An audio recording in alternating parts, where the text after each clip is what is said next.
So thank you, Rick. What an amazing story. I found myself thinking of a few things. Well, I guess actually before we start, let's do introductions. Okay.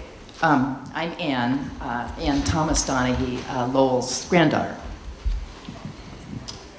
I'm Mike Couture. I'm the editor. I run Michael Couture Media.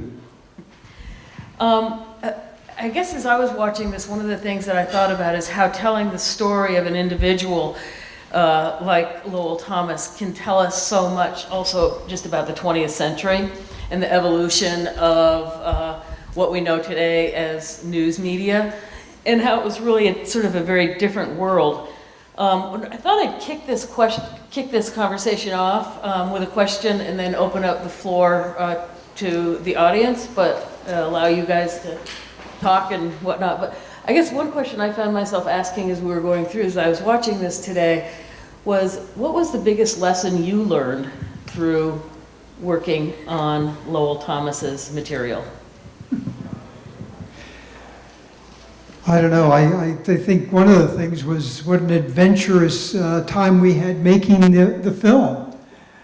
But you know, it was also incredible to just see the dimension of material that we had to work with.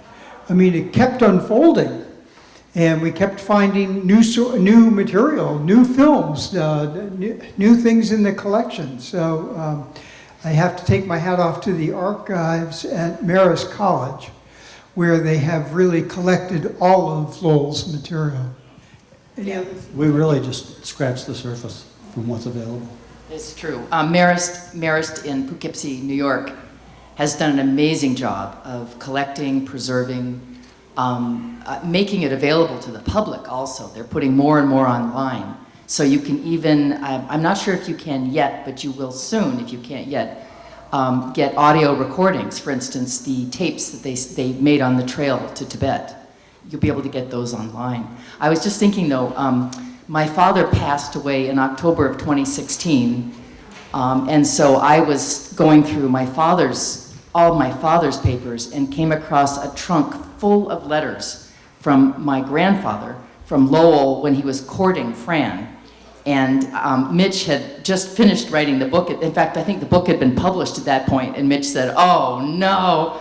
And I said, well, I've quickly been reading through them, and I don't think there was anything really surprising or new, so it's okay. But he did, so you did use one of those letters. We were able to get one of those letters in this piece. But it was like that. I mean, just kept finding, you know, this incredible stuff. And I should say there's a book, Voice of America, by Mitch Stevens, who wasn't able to make it up today. But, you know, for a more in-depth history and look at Lowell's life, get the book, available on Amazon. What about the Phoenix? Excuse me? Can you get it at the Phoenix bookstore? You certainly can. I'm sure if you just ask them, they'll order it if they don't have it in stock. And then this film will be available in DVD very shortly, within the month, we think? Yeah, we're going to be nationally on PBS in September 28th, Saturday night. And I have to say we'll lose a third of this film. We had to cut it down to 56 minutes from the 85-minute version that you just watched, but the DVD will be the full 85 minutes. I'm wondering if any folks in the audience have a question? Yeah. You had some really big names obviously participating. How readily did they participate, in particularly the Dalai Lama? Well, the Dalai Lama I'm going to hand right off to Anne, and then we'll come back to talk about Brokaw and Rather. Well, I remember actually about 4 years ago when we just started this project, sitting down with Rick and Mitch Stevens, the biographer, and we said, Rick had a clipboard and he said, okay, let's write down the list of interviews that we want to get. And that was number one, the Dalai Lama. And we tried for, I think we worked at least 2 years trying and trying and trying with his secretaries, because he's very hard, it's very hard to get through past his secretaries, obviously. And And you had a relationship. What was it he said about the Thomases? Well, and what I love, we had the time in this film to show my grandfather's subsequent, the times that he spent in the Tibetan refugee community in the 70s, which I loved, that was in this film. So the Dalai Lama knew my grandfather, but then he also knew my father over the years. My father, with his film, Out of This World, showed it many, many times in Tibetan communities and around the country, raising money for the Tibetan communities, excuse me. So the Dalai Lama had been friends with my father for a long time. And I think one of the secretaries actually said to me that they considered my father one of the grandfathers of the Tibetan communities in the United States. So we did eventually get a message saying, yes, you have an interview, and we couldn't believe it. And I was fortunate enough to be the one interviewing him. And sadly enough, it was only about 3 weeks after my father had passed away. So it meant a lot to me to talk with His Holiness the Dalai Lama about my father, which was really neat. Wow. And we never managed to penetrate that secretary. It was all because of Urban. I thought, who was his next door neighbor? Our fixer, who was with us in Tibet, actually lived in a compound just past the Dalai Lama in Dharamsala and saw him going back and forth and was able to just say, hey, Ann Thomas really wants to do an interview. And he said, well, come to Dharamsala. So you did. So it came through a friend. And we had been in Tibet in June of 2016, and then we did the interview in October of 2016. Yeah. And you were going to follow up with how you got some... Oh, sure. We were very lucky. Lola van der Wagen, who's a friend of this festival, knew Coyote, knew Tom Brokaw, and put us in touch with him, and he was delighted to talk about Lowell Thomas because he had listened to Lowell when he was, growing up out there in the Dakotas. So that was an easy reach. The hard part is always getting through to the people, but the subject matter, Lowell, carried the day when they heard that's what we wanted to interview them about. And the same thing was true with Dan Rather. Our cinematographer knew of the cameraman for his series, and we went through the cameraman actually to get to Dan. Yeah. I'm having a little trouble reconciling the theme that he defined news as playing it straight down the middle with some of the episodes that you include where he was loose with the truth or exaggerating or even fabricating. And I wonder, did he move on from that? And would he have been embarrassed to think about those episodes, or was it just a different time? Or how should I think about that? Well, the person who's really good, and the book is very good with this. Mitch is a professor of journalism at NYU and has written the history of journalism and several books like that.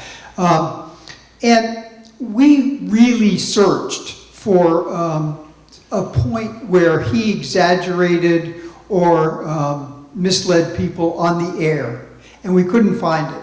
I mean, we really looked for that smoking gun. Certainly growing up in the boisterous, gold camp, where sensational journalism was flourishing, and then to be in Chicago when, just the height of yellow journalism, and, with people like Ben Heck, and he was part of that time in that kind of newspaper journalism where making up stories was something they bragged about. And it was definitely a different time. And he also realized, I think, by the time he was on the air, by the time he gets on radio, that, that was going to come back and bite you. If you exaggerated, or so he had by that time he had a real clean line about what he reported and brought that to radio. Certainly the whole Lawrence of Arabia was an exaggeration of Lawrence's stature, and Lawrence wrote a lot of the material with Lowell. There's this great description from Fran Thomas about how Lawrence would come out to their house and join them for a lunch while they were working on the script, when they had made these new pictures in the garden. So, and you know, as is said in the documentary, they both had their reasons for exaggerating. For Lowell, he was trying to tell a good story, and for Lawrence, he was trying to drum up support for the Arabs. And so he was backing into the limelight. I think that's a great quote from Lowell. I don't know if that fully answers it. Any other questions out there? One of the things that I thought of as I was watching also was thinking about, you know, what is storytelling and sort of making this balance. You know, you ask about exaggeration and how does this all fit in, but that ultimately what somebody like Lowell Thomas is doing is he's figuring out a way to tell a story that people will latch onto. And I was sort of thinking about your role, Mike, in terms of some of this as well too. That, you know, today, you know, as we sort of evolve, we have new ways to add to that, and one of the things that you did was add some of the, I think, effects and motion to some of the still photos that draw us in and engage us. I wanted to, with Rick, come up with something new that people don't see. I mean, we all know Ken Burns and his slow zoom-ins, and you know, that's kind of a technique that we all use, and you saw here. But I wanted to take black and white archival films and separate them out into atmospheric layers, and then put them into another bit of software and define those layers in terms of how far away from a camera they may be, like 3 miles, 200 yards.